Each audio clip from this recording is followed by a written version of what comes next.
May Mendoza update, and during meet and greet kasama mga Dover Cats dyan sa Sydney, Australia. Ito yung video. Nagkaroon ng press conference. Ay, si May, no? Natalis ko yung maalis na si May.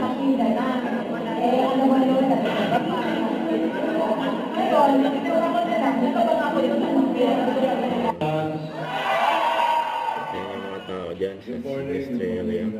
Thank you so much. Thank you. For the very warm welcome.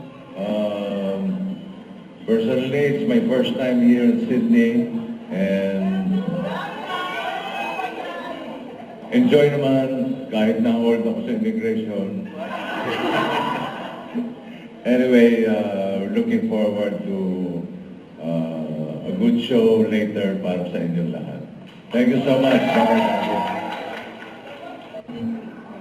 Nakikita rin din si May, no? Katabi niya si Kuya Wally, saka si Miles. Habang may nagsasalita, nagtatanong, diyan sa press conference, plus meet and greet. Yun, no? Sa mga Dover Cats.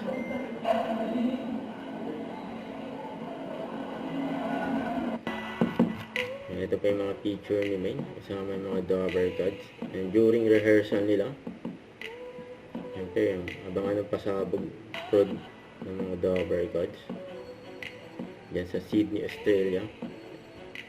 Sugod Sydney. Don't forget to subscribe, click the notification bell for more update. This is Richard Achum Live. Stay tuned for more videos. See ya.